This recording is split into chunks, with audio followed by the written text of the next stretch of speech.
Good evening. Sorry, I left the meeting by mistake. No worries. Okay, let me share the screen. Yes, ma'am.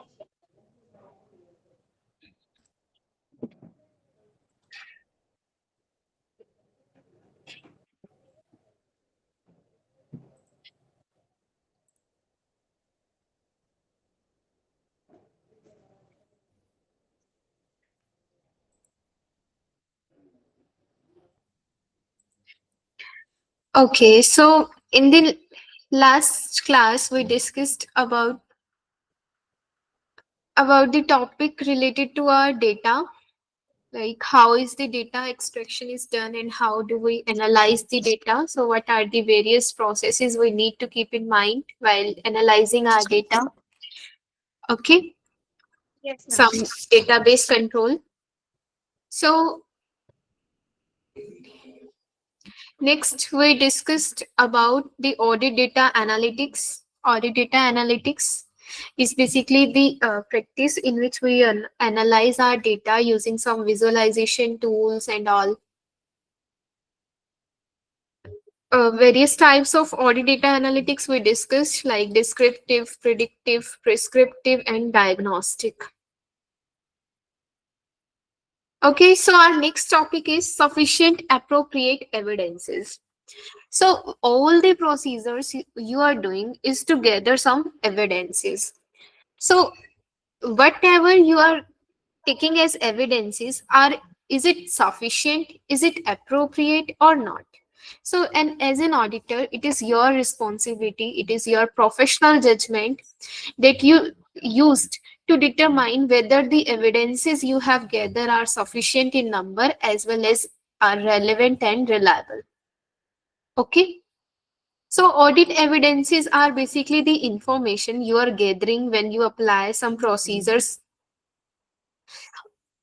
and arriving at the conclusion on which your audit opinion is based. It includes the information contained in accounting record underlying the financial statement and the other info. Audit evidences consist of information that corroborate or contradict assertion in the financial statement. So whatever the evidences you are gathering, it may be corroborate or contradict. That means कि जो भी आपको evidences मिल रहे हैं या तो वो आपकी फाइनेंशियल स्टेटमेंट के नंबर को मैच कर रहे हैं, मीन्स उसको कॉरोबरेट कर रहे हैं, या उसको कॉन्ट्राडिक्ट करते हुए हो सकते हैं, मीन्स उसके अपोजिट हो सकते हैं, हो सकता है हाँ. या तो स्पॉट कर रहे होंगे उसको या फिर उसके अगेंस्ट होंगे, कॉन्ट्राडिक्ट कर रहे होंगे. So auditors are not expected to examine all information that may exist. Okay. So you do not need to do the 100% testing all time because it requires the lot of time and as well as the cost. Accounting record generally include the record of initial entries, spotting record such as check, record of electronic fund transfers, invoices, contracts, general and subsidiary ledger, general entries. So our accounting records consist of all these, like which contain our entries, our general ledger, our subsidiary ledger. So these are all the accounting records that an auditor needs to check. Okay, so he took some of these accounting record and does his procedure to find the evidences. So what does a management do? Management basically prepare these accounting record. Okay. So an auditor, by testing these accounting record, he determines some conclusions कि क्या ये accounting record सही है या नहीं है. Okay. So उस conclusion पे arrive करने के लिए you need to gather the evidences. These evidences, अब जो भी आप evidences gather कर रहे हो, क्या आपके सारे evidences relevant हैं? Yes, आपने एक evidence gather कर लिया और उसके basis पर आप पूरा conclusion दे रहे हो, तो क्या ये proper है या नहीं है? तो there should be sufficiency in evidences as well as the appropriateness. Sufficiency means कि आपकी quantity, like आप सिर्फ बहुत कम एविडेंसेस के बेसिस पर अपना कंक्लूजन नहीं दे सकते. You should have sufficient number of evidences. Okay. Second thing, appropriateness भी होनी चाहिए. अब ये नहीं कि आपको कुछ भी मिल गया और आपने उसे एविडेंस बना लिया.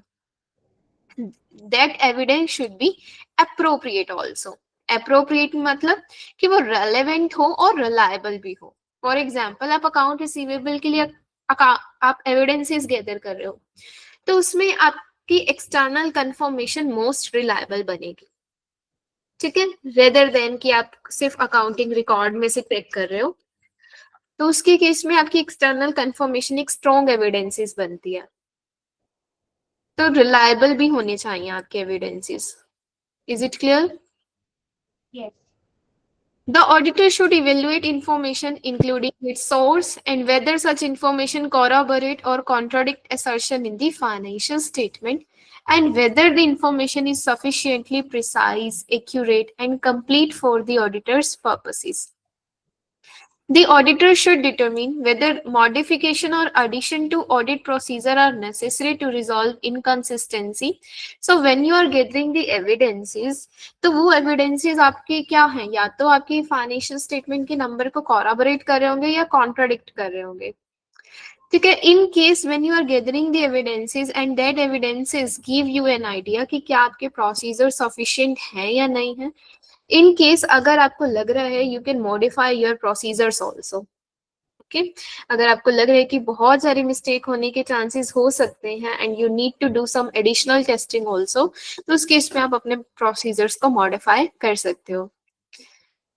Audit evidences obtained from one source is inconsistent with that is obtained from the another source. Okay, so for example कि जब आप एविडेंसेस गैदर कर रहे हो सकता है कि आपके एविडेंसेस डिफरेंट सोर्सेज पर गैदर करने पर कंसिस्टेंट नहीं आ रहे. मीन्स आपको कहीं से कुछ कुछ कॉन्ट्राडिक्ट इंफॉर्मेशन मिल रही है और कहीं से कॉरोबोरेटिव इंफॉर्मेशन मिल रही है. The result of an audit procedure are inconsistent. Your result are not matching with other procedures. कि जब आपने एक प्रोसीजर के बेसिस पर कुछ रिजल्ट निकाले, बट अगर आपने एडिशनल प्रोसीजर्स परफॉर्म किए और उसके बेसिस पर आपको कुछ और रिजल्ट मिल रहे हैं, तो that means it gives you the need that you have to modify your some of the procedures. Okay. Next is reasonable assurance is obtained when an auditor has obtained sufficient appropriate evidences to reduce the audit risk. So as you know कि हम audit के अंदर reasonable assurance देकर चलते हैं, means कि एक high level assurance देकर चलते हैं. तो एक high level assurance देने के लिए उसके regarding आपके पास proper evidences होने चाहिए so that कि your audit risk remain low as possible. Okay, कि आप गलती से रॉन्ग ओपिनियन ना दे दो, तो आपका audit risk should be as low as it is possible. Okay, the sufficiency and appropriateness are interrelated. Together they affect the persuasiveness of the audit evidences. So your evidences should be sufficient as well as appropriate because they both affect your persuasiveness of audit evidences कि ये सारी पूरी audit को affect कर सकते हैं. Because the auditor's conclusion about whether sufficient evidences has been obtained at a financial statement level as well as the relevant assertion level. So I already explained you in some class ki what is assertion level, what is financial statement level. Yes. ठीक है, financial statement level that means for the whole financial statement, but relevant assertion level means that is related to particular account और balance any transaction. The higher the assessment of risk, the persuasive evidences need to respond the risk. So पता है आपको जितना ज्यादा risk आपको associated लग रहा है, That means आपको अपना ऑडिट रिस्क उतना ही कम रखना पड़ेगा और उतने ही एविडेंसेस जो हैं आपके प्रॉपर होने चाहिए. Persuasiveness relate the auditor obtaining appropriate evidence that is sufficient for the auditor to draw a reasonable conclusion. Okay, so quantity is in self not solely determinative of its pervasiveness. Okay, तो सिर्फ quantity matter नहीं करती because अगर आप same evidences 10 बार gather कर लोगे और कह रहे हो कि these are sufficient, लेकिन एक्चुअल में वो sufficient नहीं कहलाएंगे because same evidences multiple times that is not relevant. Okay, so जो भी एविडेंसेस आप गैदर कर रहे हो उसकी क्वांटिटी के साथ साथ उसकी रेलेवेंसी भी मैटर करेगी. बट अगर इफ कोई एक एविडेंस 2-3 जगह पे रेलेवेंट हो रहा हो तो हाँ, एक एविडेंस हो सकता है ना, लेकिन अगर आप सेम एविडेंस को मल्टीपल टाइम्स लेकर कंक्लूजन निकाल रहे हो, दैट इज नॉट रेलेवेंट. कि आप एक ही तरह के एविडेंसेस 10 बार गैदर कर रहे हो. आप इसका एक एग्जांपल दे सकते हो अभी? ओके, फॉर एग्जाम्पल आपने एक एक्सटर्नल कंफर्मेशन करी और external confirmation like multiple time same confirmation कर रहे हो आप. ठीक है, या फिर आपने मतलब एक ही उसकी अकाउंट रिसीवेबल बैलेंस की मल्टीपल टाइम्स कंफर्मेशन करके, means multiple evidences same transaction की गैदर करके you are like telling that these are sufficient to give an opinion on whole account receivable balance. तो आप क्वांटिटी गैदर कर रहे हो लेकिन उसके साथ साथ रेलेवेंसी भी होनी चाहिए उसकी. अभी मतलब समझो हमारा एक क्रेडिटर है, तो उससे मैंने ठीक है. एक बिल था मेरे पास कि एविडेंस के लिए कि हाँ ये पेंडिंग है। मैंने वो ही बिल के 2-3 सेम कॉपीज दिखा के बोल रही हूँ कि ये जो मेरा सैंपल साइज है ये बराबर है, ऐसा। Sample size. सपोज एक सैंपल साइज है मेरे पास कि 10 बिल्स मुझे चेक करने हैं, ओके. 10 क्रेडिटर्स से मुझे कंफर्मेशन लेना है कि हाँ ये अमाउंट पेंडिंग है हमारे साइड से। हम्म. अभी मैंने एक क्रेडिटर से पूछा, उसका जो एविडेंस उसने मुझे इन रिटर्न दिया कि हाँ this much amount is pending from R and, hmm. उसी की मैंने मल्टीपल कॉपीज बना के वो ही एविडेंस में यूज कर रही हूँ for the rest of the sample. Okay. Okay, let me give you an example कि अगर आप हाँ मान लो कि आप वेंडर की ही कंफर्मेशन कर रहे हो, तो उस केस में आपने कंफर्मेशन कर ली, you have gather some evidences कि आपने 10-12 कंफर्मेशन कर ली और उसके बेसिस पर अब आप कंक्लूजन देने वाले हो. लेकिन इन हाँ that case although your quantity is proper, आपने सफिशिएंट कंफर्मेशन कर लिया, लेकिन इस केस में सिंस वेंडर कंफर्मेशन के केस में आपकी एक्सटर्नल कंफर्मेशन उतना एविडेंस लाइक स्ट्रॉन्ग एविडेंस नहीं होता जितना आप अदर टेस्टिंग से गैदर करते हो एविडेंसेस. सो इस केस में आपकी क्वांटिटी तो है लेकिन आपकी ये रिलायबल और रेलेवेंट नहीं कहलाएंगे. ठीक है, क्योंकि एक्सटर्नल कंफर्मेशन में आपकी ये जो लायबिलिटीज हैं उस केस में ये इतनी पावरफुल एविडेंसेस नहीं होते as compare to account receivable. नहीं, नहीं समझा। Okay, so I am saying that quantity is not only a factor कि जिसके बेसिस पर आप evidences gather करके conclusion दे रहे हो. ठीक It है। can be one of the factor, but it is not only the factor because quantity के साथ साथ आपके पास relevancy होनी चाहिए, reliable होना चाहिए वो source. ठीक है, फॉर एग्जाम्पल आपने क्या किया, अकाउंट रिसीवेबल के लिए लगा लो, आपने एविडेंसेस हाँ गैदर करें, लेकिन एविडेंसेस आपने सफिशिएंट गैदर कर लिए टू रीच द कंक्लूजन. हाँ लेकिन सिंस आपने क्या किया, टेस्टिंग सिर्फ इंटरनली किया, आप एक्सटर्नल कंफर्मेशन तो कर ही नहीं आपने. ओके। तो इस केस में ठीक है, आपकी क्वांटिटी प्रॉपर है, लेकिन क्या रिलायबल हुए आपके एविडेंसेस? नहीं, क्योंकि क्योंकि एक्सटर्नल रिलायबलनेस यहाँ कंफर्मेशन। कहाँ आएगी, जब आप एक्सटर्नल कंफर्मेशन करोगे इस केस में, क्योंकि वो आपको ज्यादा रेलेवेंट रिलायबल एविडेंसेस देंगे. लेकिन अगर वेंडर के केस में बात करें तो उस केस में एक्सटर्नल कंफर्मेशन से उतने स्ट्रॉन्ग एविडेंसेस नहीं मिलते जितनी आप दूसरे ऑडिट प्रोसीजर से निकालते हो एविडेंसेस. ठीक है, फॉर एग्जांपल अगर मान लो कंपनी ने लायबिलिटीज ज्यादा भी दिखा रखी हैं हाँ तो लाइक वेंडर आपको ये थोड़ी बोलेगा कि हाँ मैंने तो कम लेने हैं. उसके लिए तो अच्छी चीज है कि हाँ उसको ज्यादा ना अमाउंट मिल रहा है, तो उसे क्या प्रॉब्लम है. नहीं, सिमिलरली मुझे फर्स्ट वाला पार्ट एक्सप्लेन जो आपने किया वो समझा, फिर ये जो लायबिलिटी वाला पार्ट किया वो नहीं समझा। ओके, मैं आपको एक जस्ट एग्जांपल दे रही हूँ कि सपोज करो कि आपकी जो अकाउंट पेबल बैलेंसेस हैं आपने उसे कंफर्म किए, आपकी कंपनी ने जानबूझकर अपनी लायबिलिटीज ज्यादा दिखा रखी हैं, लाइक ओके। किसी भी रीजन से मान लो। पहली हाँ। चीज तो कंपनी ज्यादा दिखाएगी नहीं, ठीक है। दूसरी चीज ज्यादा दिखा भी रखी है तो क्या उस केस में वेंडर आपको ये बताएगा कि नहीं मैंने तो कम लेने हैं पैसे? वो तो बल्कि उसके लिए तो अच्छी चीज हुई कि उसको तो ज्यादा अमाउंट मिलने वाला है। या फिर सेकेंड थिंग कि कंपनी ने मान लो क्या किया है, कोई फिक्टिशियस लाइक अकाउंट्स बनाया है कि जिसने उसने अपने ही नॉन के लाइक कोई वेंडर्स डाल दिए और उनके लिए ज्यादा लाइक अकाउंट पेबल्स क्रिएट कर लिए। तो उस केस में वो एक्सटर्नल कंफर्मेशन आपका स्ट्रॉन्ग सोर्स नहीं रहेगा। ओके, ओके, समझा। ठीक है। आपको मेरी वॉइस क्लियर आ रही है? क्योंकि यहाँ हाँ हाँ। पे शादी है तो थोड़ा म्यूजिक चल रहा है।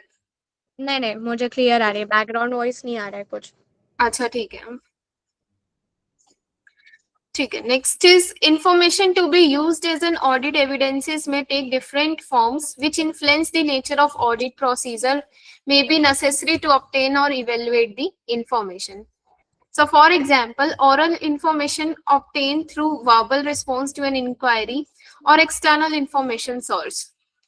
ठीक है, आपकी डिफरेंट फॉर्म ऑफ इंफॉर्मेशन क्या हो सकती है? डेट मीन्स कि आपकी एविडेंसेस या जो भी आप गैदर कर रहे हो वो कैसे कैसे गैदर कर सकते हो? आप ओरल में ले सकते हो, एक्सटर्नल सोर्स से ले सकते हो, मींस आप within the entity inquiry कर सकते हो, आउटसाइड द एंटिटी इंक्वायरी कर सकते हो। ठीक है, आपके इंटरनल एविडेंसेस भी हो सकते हैं और एक्सटर्नल भी आ सकते हैं। ओके, एक और डाउट। अभी जैसे कि ये ओरल इन्फॉर्मेशन मुझे मिल रही है ऑडिट करने टाइम, मैनेजर ने ही बताया कुछ इन्फॉर्मेशन जो मतलब मेरे लिए यूजफुल है, तो उसका मैं कैसे ऐसे प्रूफ रखूं, मैं रिटर्न में लिख के रखूं कि ये डेट को हाँ मैनेजमेंट ने मुझे ये बोला था, ऐसा करके। हाँ, जब आप इंक्वायरीज करते हो, इंक्वायरी ओरली होती है ना, तो हाँ। उसमें आप डॉक्यूमेंट करके चलते हो कि जो भी आपको उसमें से लाइक बातें मिल रही हैं, इंफॉर्मेशन गैदर हो रही है उस केस में। ऑल्दो आपकी ओरल से ज्यादा रिटन लाइक स्ट्रॉन्ग एविडेंसेस होते हैं हाँ। कि रिटन में कम्युनिकेशन करते हो। ठीक है, तो ये आपको यही बता रहे हैं कि आपकी इंफॉर्मेशन कैसे कैसे गैदर हो सकती है। आप विजुअल इंफॉर्मेशन भी तो गैदर करते हो, लाइक ऑब्जर्वेशन करके। ठीक है, हाँ। कि आप खुद ऑब्जर्व कर रहे हो कि लाइक कंपनी में एक्चुअली क्या परफॉर्म हो रहे हैं, कैसे प्रोसीजर्स चल रहे हैं। Paper document which are obtain in documentary form. ठीक है, जैसे मैंने आपको कहा आप एक्सटर्नल कंफर्मेशन कर सकते हो लीगल काउंसिल से, किसी डेटर से, किसी वेंडर से, तो वो डॉक्यूमेंट्री फॉर्म में है तो वो भी आपकी एक इंफॉर्मेशन हुई। आपकी इलेक्ट्रॉनिक फॉर्मेट में हो सकती है कोई इंफॉर्मेशन। ठीक है, हो हाँ, सकता है आपने पेपर की बजाय कोई इलेक्ट्रॉनिक मेल के थ्रू आपने कोई इंफॉर्मेशन गैदर की हो। तो दीज समझा। Are some of the forms जो आपको ऑलरेडी पता भी थे कि क्या कैसे कैसे आपकी इंफॉर्मेशन आप गैदर करते हो, ऑरली, रिटन, आप विजुअलाइज करके चीजों को, या इलेक्ट्रॉनिक फॉर्मेट में। So these are the some of the types कि जिसपे आपको इंफॉर्मेशन मिलती है। नेक्स्ट आता है रेलेवेंस एंड रिलायबिलिटी। अब रेलेवेंस और रिलायबिलिटी कैसे डिपेंड करती है? रेलेवेंट का क्या मतलब है कि जो भी आप जिस रिलेटेड आप प्रोसीजर परफॉर्म कर रहे हो, तो एविडेंसेस भी उसको सपोर्ट करने चाहिए। ठीक है, जैसे फॉर एग्जांपल आप अकाउंट रिसीवेबल की या सेल्स की टेस्टिंग कर रहे हो तो उसमें एक्सटर्नल कंफर्मेशन आपका रेलेवेंट प्रोसीजर होगा, रेलेवेंट एविडेंसेस होंगे। ठीक है, या जैसे मान लो वापस कि करते हैं। ईयर एंड के लिए एविडेंसेस गैदर कर रहे हो तो जो लाइक ईयर एंड की टेस्टिंग कर रहे हो तो उसमें एविडेंसेस भी आपकी उस पीरियड को रिलेट करने चाहिए। ये नहीं कि आप फर्स्ट क्वार्टर की सेल से आप ईयर एंडिंग के मतलब कंक्लूजन निकाल रहे हो, तो ऐसा नहीं होना चाहिए। ठीक है, okay. so the classes of transaction, account balances, disclosures or assertion to which the information relate. Information to be used as evidences may be relevant to multiple classes of transaction, account balances, and disclosures, and it should be the relate to the period in which you are doing the testing. Certain information to be used as audit evidences may have direct relevance to one financial statement assertion but may not relevant to the all assertion. ठीक है, some of the evidences can support your multiple assertion, लेकिन कुछ evidences ऐसे होते हैं जो आपकी कुछ ही assertions को support करते हैं. जैसे for example, inspection of a document constituting a financial instrument such as stock, bond, or digital copy of mortgage may provide an evidences about existence but may not provide the evidences about ownership or valuation.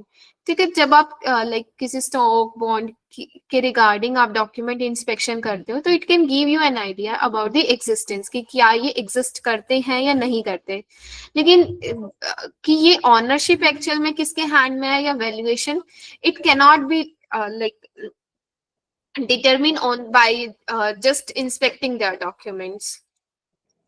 ठीक है, नहीं, आप वापस explain करोगे जैसे आपने ownership और valuation का? स्टॉक बॉन्ड और डिजिटल कॉपी इनके रिगार्डिंग आपने इनके डॉक्यूमेंट्स चेक किए, ठीक है, हाँ. जहां भी ये रिकॉर्डेड थे, तो इसमें it can give you an idea about the existence कि यस ये एक्चुअल में एग्जिस्ट करते हैं, लेकिन इनकी ऑनरशिप किसके हैंड में है या फिर इनकी वैल्यूएशन किस बेसिस पर की गई है, तो it cannot be determined from these documents only.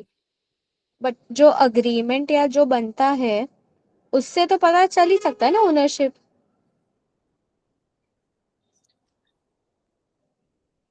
नहीं, मतलब these will not give you the sufficient evidences actually. तो इसके लिए सफिशिएंट क्योंकि इसमें क्या है एविडेंस कि है. जब हम इसकी टेस्टिंग करेंगे उसमें आएगा कि जैसे आपके ये ट्रांसफर एजेंट होते हैं या समटाइम्स हम क्या करते हैं कि किसी एक्सटर्नल पार्टी को अपॉइंट करते हैं कि इनके रिगार्डिंग कि जब भी हम स्टॉक इशू करने वाले होते हैं तो ये उनके पास कई बार इंफॉर्मेशन रहती है कि मतलब किसके उन्होंने ऑनरशिप ट्रांसफर किया है, ठीक है, जब हम इसकी टेस्टिंग करेंगे तो उसमें आएगा ये आपका कि अगर ओके. आपकी एक्सटर्नल पार्टी इन्वॉल्व है तो उस केस में हम क्या चेक करेंगे, और अगर एक्सटर्नल पार्टी इन्वॉल्व नहीं है तो हम जस्ट स्टॉक सर्टिफिकेट्स चेक कर सकते हैं विद इन द कंपनी. हाँ, बट स्टॉक सर्टिफिकेट्स हो गए, अग्रीमेंट जो बनता है अगर सेलिंग या परचेस बाइंग ऑफ स्टॉक्स होता है तो उसमें तो ओनरशिप आइडेंटिफ मतलब प्रेजेंस होती है ओनरशिप के डिटेल्स की. अभी ये मॉर्गेज पे दे रहे हैं हम या अगर हमने कुछ हमारी लैंड या कुछ मॉर्गेज पे रखा है या हमारा कोई भी असेट, तो सबसे पहला तो अग्रीमेंट ही है सबसे स्ट्रॉन्ग डॉक्यूमेंट, मतलब ऑडिट एविडेंस. अगर अग्रीमेंट ही नहीं है तो फिर हम मानेंगे कैसे कि वो मॉर्गेज पे है या कुछ. ठीक है, आपकी बात ठीक है, लेकिन बट इन केस जो भी आपको गिवन है बिकॉज एक्चुअल में जो ऑडिट होती है वो अभी तक मतलब हमने नहीं देखी कि जो एक्चुअल प्रोसीजर्स हैं. So maybe they are talking in some sense कि yes, it will not give you sufficient idea because sometimes कि आपकी external parties involved हैं जिनके पास proper ownership regarding चीजें present है, तो उस केस में आपके just company के documents sufficient evidences नहीं दे सकते. तो सफिशिएंट एविडेंस क्या होंगे फिर? Sufficient evidences means मैं आपको बताती रही हूँ कि जब आप इसकी टेस्टिंग करोगे, अभी आपकी इंडिविजुअली आएंगी इनकी टेस्टिंग, तो उस केस में आपका आएगा कि आप स्टॉक ट्रांसफर एजेंट से कंफर्मेशन ले सकते हो. ठीक है. Inspection of tangible asset may prevent relevant evidences respect to their existence but not right and obligation. ठीक है, कि जैसे आपके इंटेंजिबल असेट्स हैं मान लो, सॉरी टेंजिबल असेट्स हैं आपके मान लो, when you are doing the physical examination of these assets, तो हाँ. उसमें आपको ये पता चल सकता है yes these assets are actually existed, कि आपके रिकॉर्डेड हैं और एग्जिस्ट भी करते हैं, मींस कंपनी प्रीमाइसिस में पड़े हुए हैं वो, हाँ. लेकिन उनका एक्चुअल में राइट और ऑब्लिगेशन किसके पास है, it will not give you the idea regarding right and obligation, कि हो सकता है कि कंपनी ने कुछ असेट्स को क्या एज अ कोलेटरल रखा हो, ठीक है, so it will not give you just by looking their physical existence कि yes you have their right and ownership. Okay. The collection of receivable after the period end may provide the evidences regarding the existence and valuation of receivable and accuracy and occurrence of revenue, but not necessarily the completeness of receivable and revenue. For example, कि जो आपके receivables हैं, जो आपके after year and जो आपके receive हो रहे हैं, तो it will give you an idea कि yes these can exist and valuation, but not the completeness of receivables and revenue. जैसे फॉर एग्जांपल कि आपको कुछ रिसीवेबल्स, आपको कुछ कस्टमर से बैलेंस आ रहा है आपका पीरियड एंड के बाद, जनवरी में आ रहा है, ठीक है, आ रहा है, तो इसका मतलब यस कि वो एक्चुअल में एग्जिस्ट करते थे, तभी आया कस्टमर ने, तभी आपको पेमेंट किया है, ठीक है. हाँ. लेकिन अब वो अकाउंट रिसीवेबल कंपनी ने रिकॉर्ड किए थे या नहीं किए थे, ये तो यू डोंट नो कि just by looking this payment. क्योंकि पेमेंट आ रही है तो ये it can give you an idea कि यस ये कस्टमर एग्जिस्ट करते थे, लेकिन क्या कंपनी ने उसे रिकॉर्ड किया था या नहीं किया था, वो आपको इससे नहीं पता चल सकता. सो कंप्लीटनेस के लिए आपको अलग प्रोसीजर्स परफॉर्म करने होते हैं. ओके. नेक्स्ट आता है रिलायबिलिटी. रिलायबिलिटी का क्या मतलब है कि अब जो आप एविडेंसेस गैदर कर रहे हो कि आप उस पर कितना रिलाय कर सकते हो, कि वो कितने रिलायबल हैं आपके एविडेंसेस. सो रिलायबिलिटी बेसिकली डिपेंड करती है कि आपके नेचर और सोर्स पे, कि एविडेंसेस किस तरह का है और कहाँ से गैदर हुआ है, ठीक है. तो सबसे पहले आपकी रिलायबिलिटी डिपेंड करती है कि कहाँ से आपके एविडेंसेस गैदर हो रहे हैं और like what is their nature. Actually nature समझ रहे हो कि क्या वो ओरल में आए, रिटन में आए. हाँ. सबसे ज्यादा रिलायबल होगा कि जब ऑडिटर खुद वो प्रोसीजर परफॉर्म करके एविडेंसेस निकालेगा, ठीक है. जैसे ऑडिटर ने खुद कैलकुलेशन करी, खुद इंक्वायरी करी, खुद कोई एस्टिमेट्स क्रिएट किए, तो सबसे ज्यादा रिलायबल क्या होगा कि जब ऑडिटर खुद क्रिएट करेगा. नेक्स्ट आता है आपके एविडेंसेस रिलायबिलिटी की टर्म्स में सेकंड नंबर पे आएंगे कि जो आप इंडिपेंडेंट सोर्सेज से गैदर कर रहे हो, जो आपको डायरेक्टली एक्सटर्नल पार्टी से मिल रहे हैं एविडेंसेस, ठीक है. फिर आपके थर्ड नंबर पे आएंगे कि जो मिल तो एक्सटर्नल पार्टी से रहे हैं, लेकिन इनडायरेक्टली मिल रहे हैं आपको, कि डेट मीन्स आपको मैनेजमेंट खुद लाकर प्रोवाइड कर रही है उसे, तो वो आपके थर्ड नंबर पे आएंगे एविडेंसेस. क्लियर. फोर्थ नंबर पे आएंगे कि जो ऑडिटर को विद इन दी एंटिटी मिल रहे हैं, जैसे मैनेजमेंट के थ्रू जो एविडेंसेस मिल रहे हैं, like their records, their documents. So reliability आपको समझ में आए. हाँ. So audit evidences is more reliable अगर वो आपको इंडिपेंडेंट सोर्सेज से मिलते हैं. Next, evidences that is generated internally is more reliable when related controls are effective. अच्छा, अब अगर आपके एविडेंसेस इंटरनली जनरेट हो रहे हैं, तो उस केस में अगर आपके कंट्रोल्स इफेक्टिव हैं या लेस इफेक्टिव हैं, तो आपको क्या लगता है किस केस में आपके एविडेंसेस ज्यादा रिलायबल बनेंगे? वापस क्वेश्चन रिपीट करना. तो आपके एविडेंसेस किस केस में ज्यादा रिलायबल बनेंगे, कि जब कंट्रोल्स आपके बहुत इफेक्टिव है या कंट्रोल्स इफेक्टिव नहीं है? इफेक्टिव होंगे तब. Yes. The reliability may only be established with related control, whether manual, automated, or have been tested and determined to be operated effectively. Next, evidences obtained directly by the auditor may be more reliable than evidences obtained indirectly or by inference. ठीक है, जैसे मैंने आपको बताया, अगर आपको external party से direct evidences मिल रहे हैं तो वो ज्यादा रिलायबल है एज कंपेयर टू कि आपको इनडायरेक्टली मिल रहा है, मींस मैनेजमेंट खुद ला कर दे रही है आपको. अभी अगर जो प्रीवियस ऑडिटर है उससे मुझे एविडेंस मिल रहा है, तो हाँ. ज्यादा रिलायबल हुआ है मैनेजमेंट से. Yes of course, okay. External party से ज्यादा रिलायबल होंगे as compare to internal sources, ठीक है. लेकिन यस, ये सारे केसेस में ट्रू नहीं होगा. लेकिन इन केस अगर मान लो कि आपकी एक्सटर्नल पार्टी के अंदर कंट्रोल्स अच्छे नहीं हैं, या किसी भी रीजन से आपको लगता है कि एक्सटर्नल पार्टी आपको रिलायबल एविडेंसेस नहीं दे रही, तो उस केस में ये ट्रू नहीं है कि आप हमेशा एक्सटर्नल पे ही मतलब ज्यादा प्रेफरेंस दोगे?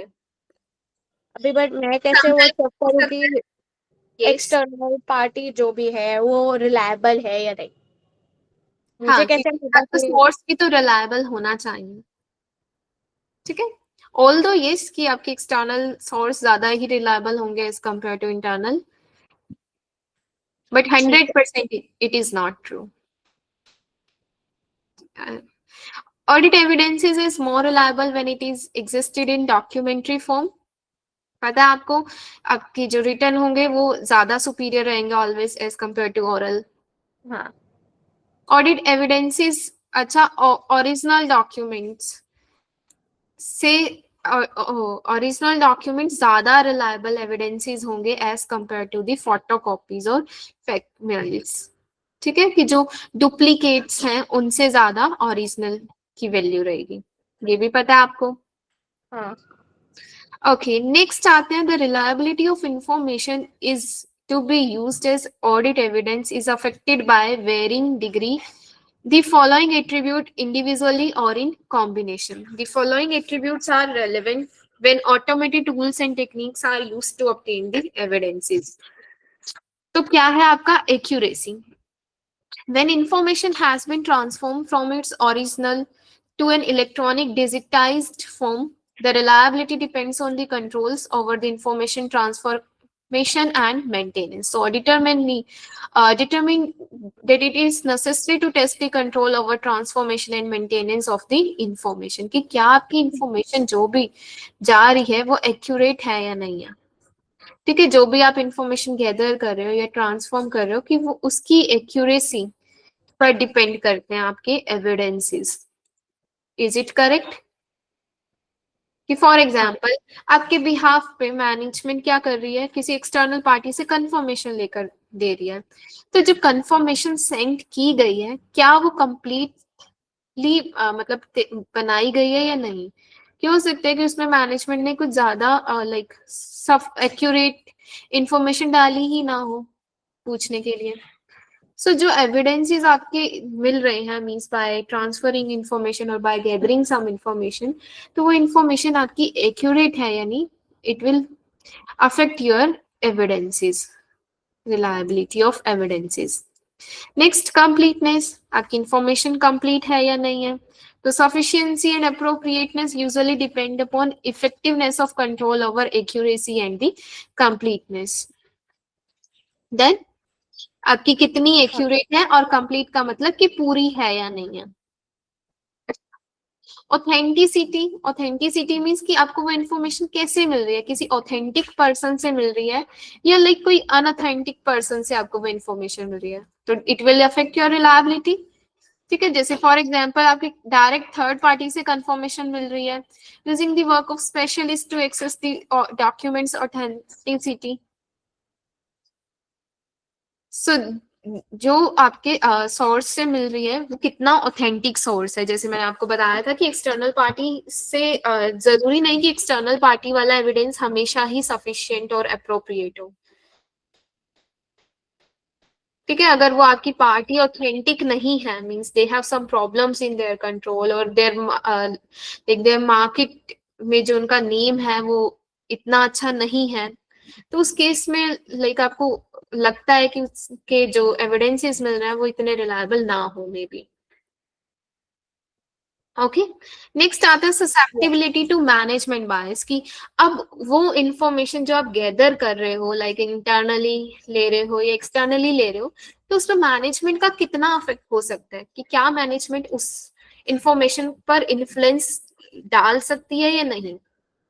कि मान लो आपको इंटरनली कोई इंफॉर्मेशन दे रही है तो मैनेजमेंट उसे मॉडिफाई करके दे सकती है, या एक्सटर्नली कोई इंफॉर्मेशन लाकर दे रही है आपको तो मे बी उस इंफॉर्मेशन को वो मॉडिफाई कर दे.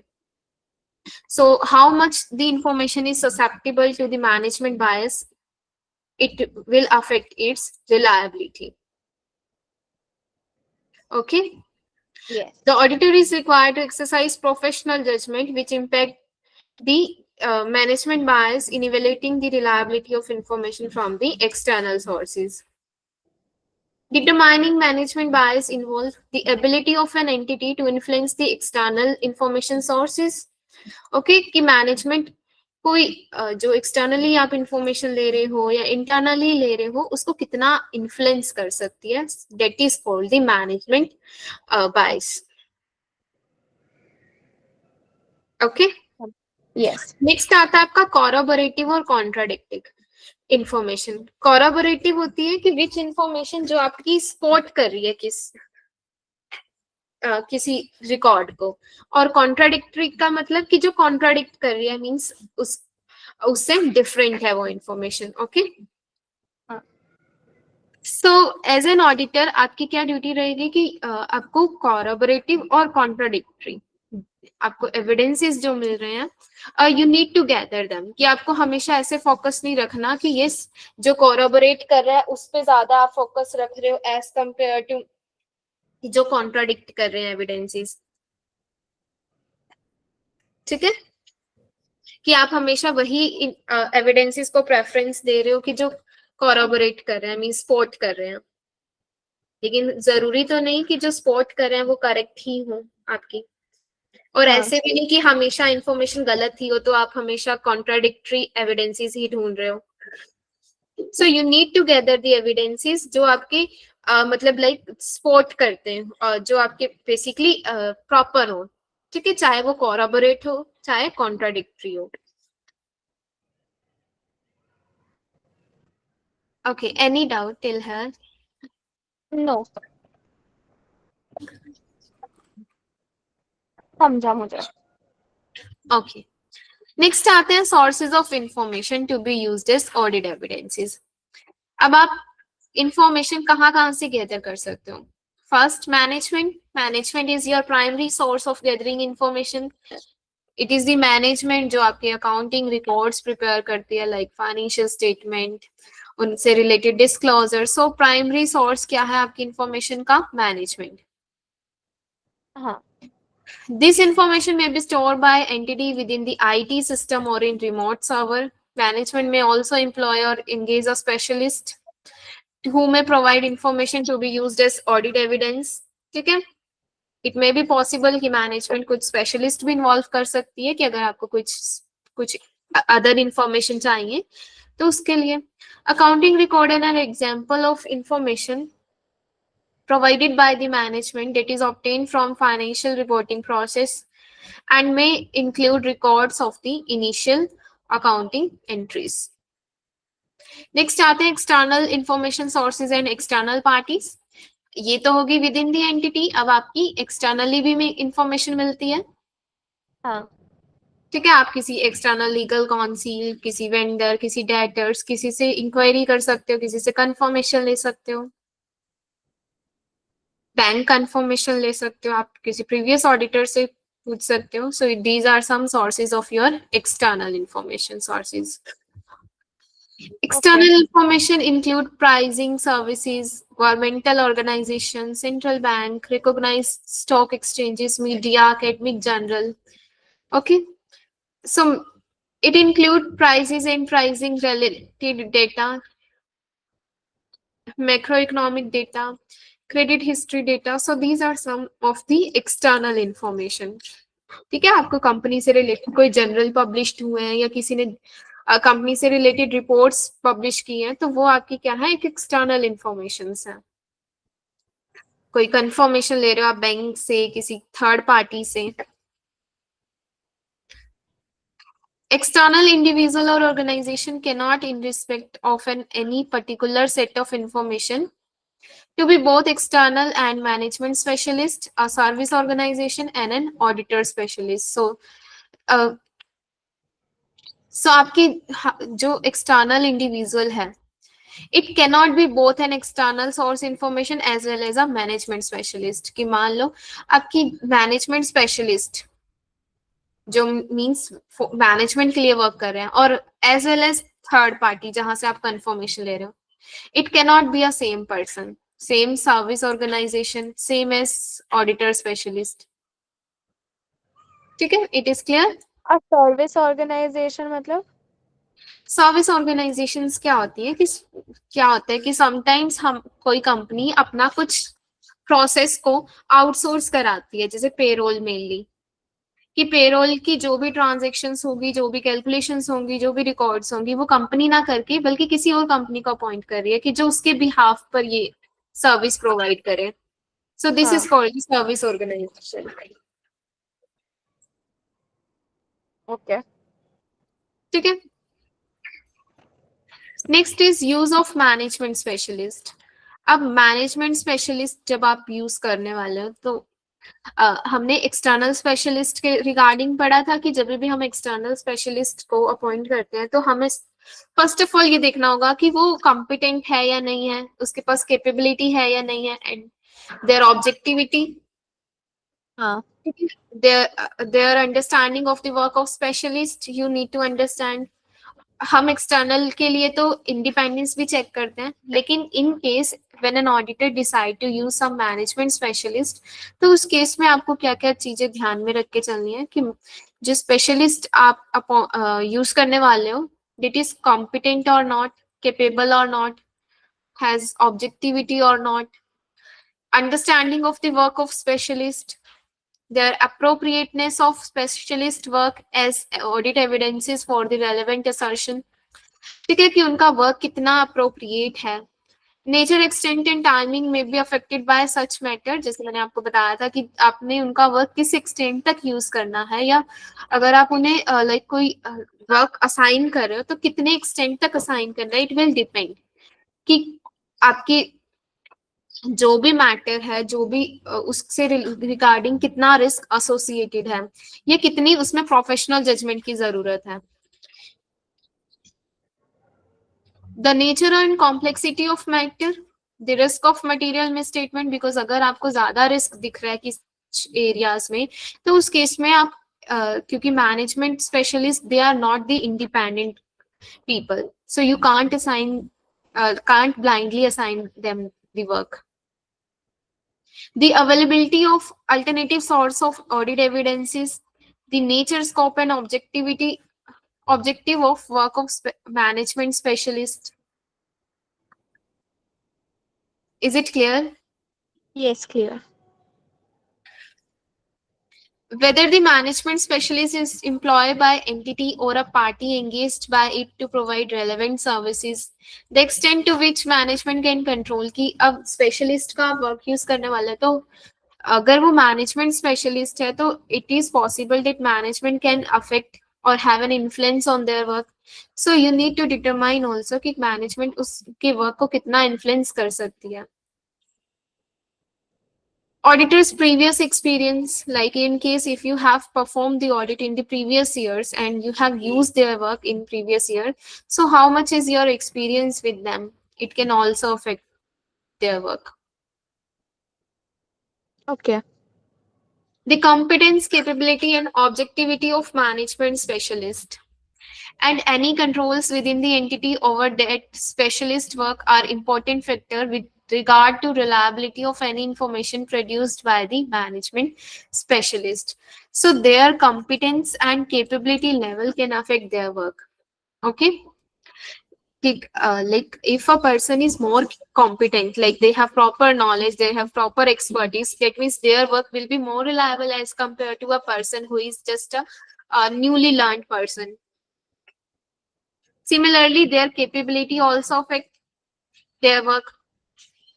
Their objectivity means कहीं पर conflict of interest तो नहीं है. ठीक है.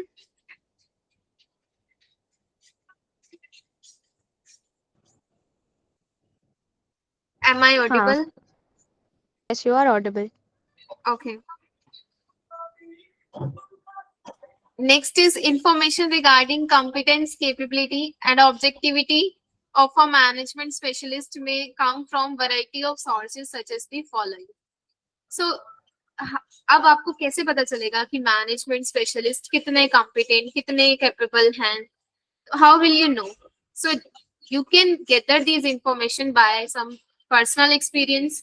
Like if you have some personal experience with the use of their work, कि आपने previous years में उनका work use कर रखा है, तो आपको उससे आइडिया लग सकता है कि how much their work is capable.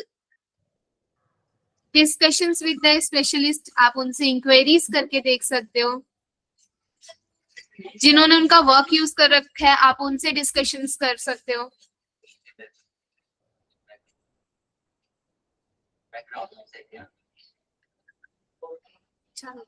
अच्छा, are you able to hear me?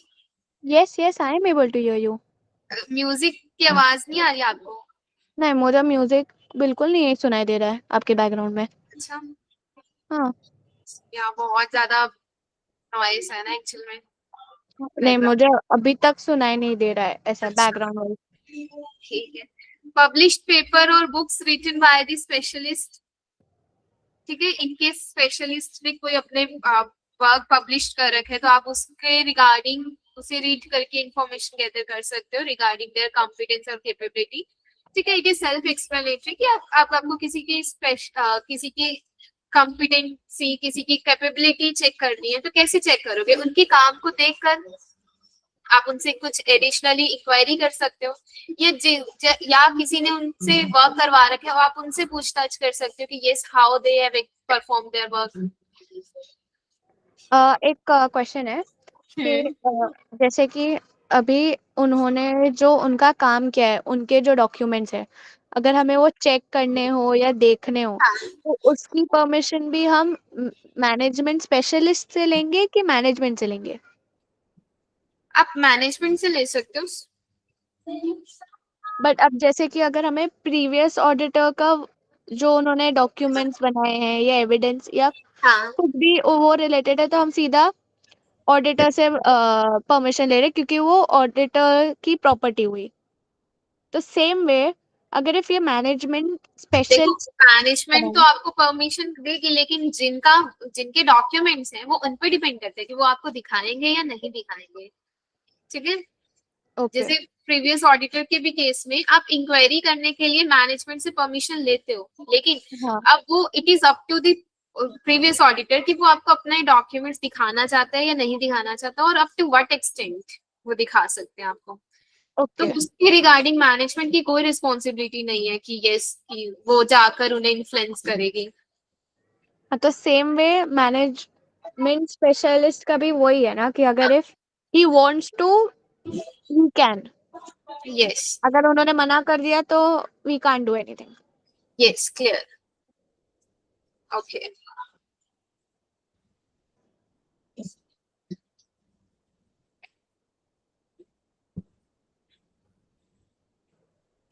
Next, when evaluating the objectivity, it may be relevant to discuss with management and that specialist any interest and relationship that may create threat to the specialist objectivity and any applicable safeguard, including any professional requirement that may be applied to the specialist to evaluate whether the safeguards are adequate or not. So when you are evaluating their objectivity, means कि कहीं पर उनका conflict of interest तो नहीं है, means कहीं उनका कोई ऐसा रिलेशनशिप या कोई ऐसा फाइनेंशियल डायरेक्ट या इनडायरेक्ट कोई इंटरेस्ट जिसकी वजह से उनके वर्क इन्फ्लुएंस हो सकता है, तो उस केस में आपको वो चीज ऑब्जेक्टिविटी भी उनकी इवेल्युएट करके चलनी होती है।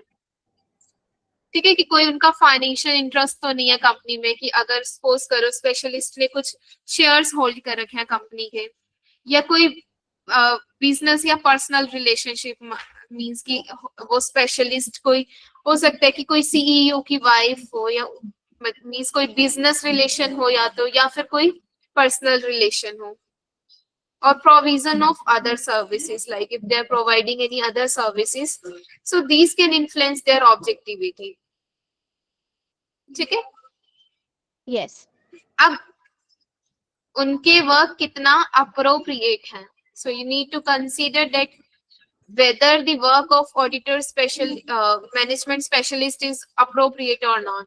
Means if that specialist work involve use of significant assumptions and methods, the appropriateness of assumptions, like कि अगर मान लो वो specialist आपकी कुछ assumptions related, कुछ estimate related work perform करते हैं, because estimates में it require a lot of assumptions, so क्या वो assumptions कितने सही बनाए गए हैं या नहीं, so it can affect the appropriateness of the work.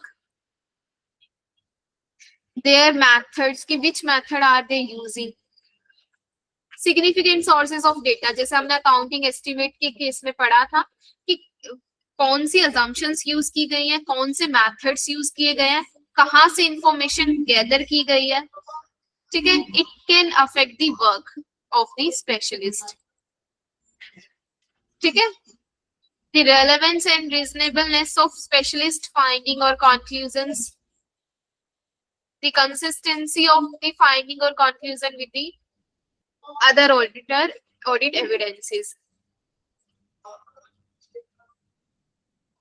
Any doubt? No doubt. So if the management specialist use of significant assumption developed by management specialist evaluating the appropriateness of those assumption, taking into the account the consistency of those assumption with the relevant information, ठीक है. जैसे हमने accounting estimates के regarding हमने procedures perform किए थे, similarly management specialist ने जो assumptions यूज की गई हैं उसके रिगार्डिंग हम कैसे चेक कर सकते हैं कि क्या assumptions जनरली एक्सेप्टेड हैं या नहीं. आई मीन इसकी कोई बहुत ज्यादा हाइपोथेटिकल assumptions तो नहीं ली गई. स्पॉटिंग इंफॉर्मेशन उनके regarding industry, regulatory and external factors, entities objective and related business risk, existing market condition, historical और recent experience, ठीक है. existing condition क्या है, पुरानी past की conditions देखते हुए या industries की conditions देखते हुए you can give and you can have some idea regarding their assumptions.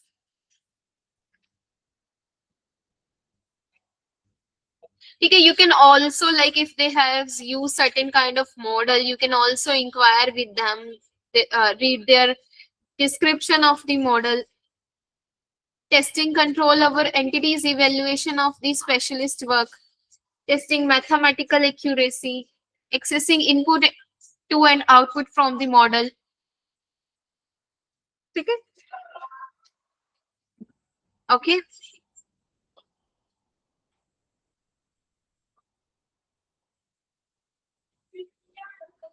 Is it clear?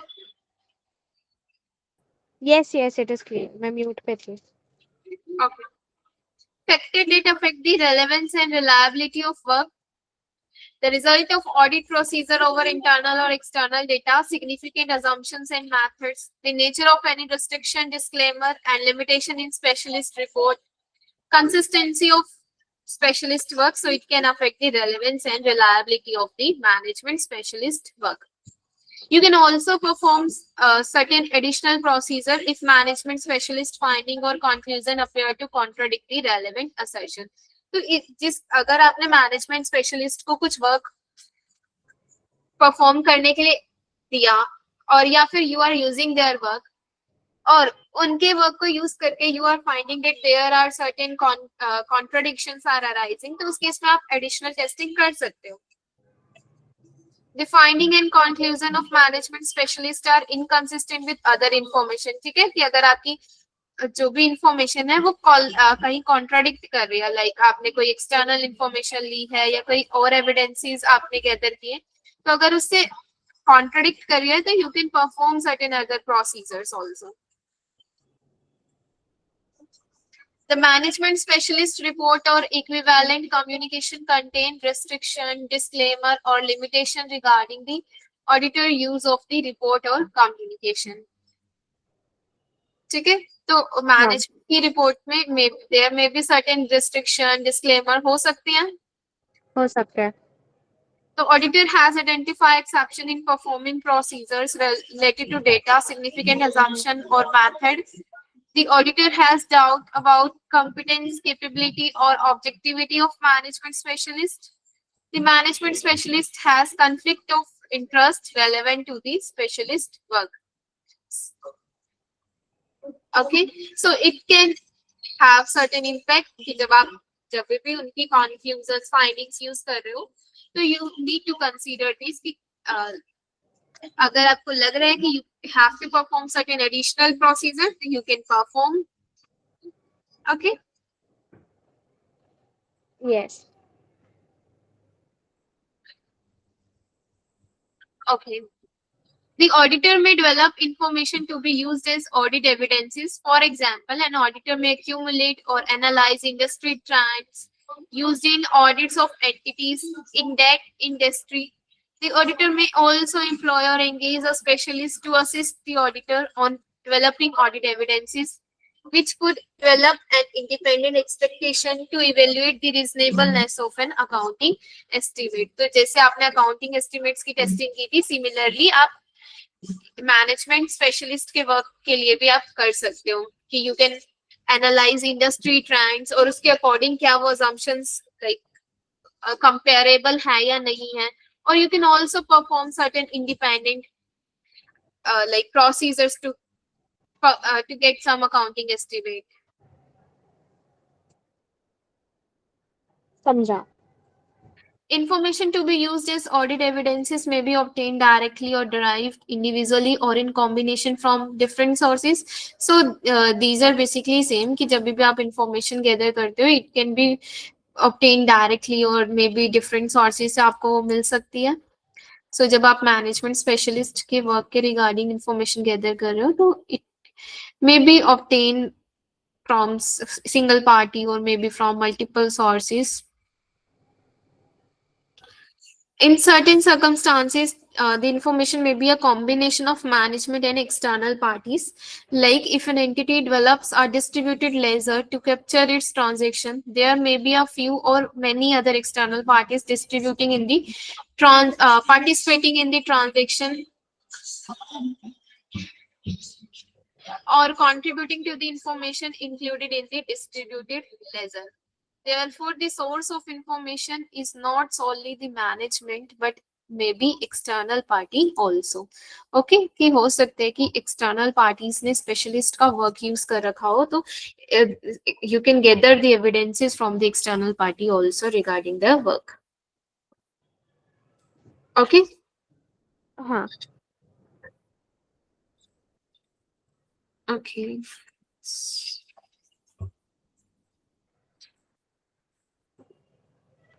The auditor ordinarily obtain more assurance from consistent audit evidences obtained from different sources or a different nature than item of audit evidence is considered individually. So he may consider the relationship between cost of obtaining the evidences and usefulness the information. तो जब भी आप evidences gather करते हैं, you also determine कि like evidence को gather करने की cost क्या है और their usefulness की. इन केस आपके एविडेंसेस की यूजफुलनेस इतनी इंपॉर्टेंट नहीं है लेकिन कॉस्ट बहुत ज्यादा आ रही है, तो उस केस में आप अल्टरनेट प्रोसीजर परफॉर्म कर सकते हो और उस प्रोसीजर को ऑमिटेड कर सकते हो. ठीक है, लेकिन आपकी कॉस्ट सिर्फ एक फैक्टर नहीं होनी चाहिए कि आप टेस्टिंग कम कर रहे हो या वो टेस्टिंग नहीं कर रहे. ठीक है, but you need to consider the cost also. Okay. Yes. Okay. Then I will continue from tomorrow from this topic. Okay. There is lot Okay. of background noise here. Okay, no worries. Okay. Then if you have any doubt up to here, you can ask me. No doubts. Okay. Then revise till to here. Okay. Okay. Yes. Okay. Then bye. Thank you. Bye.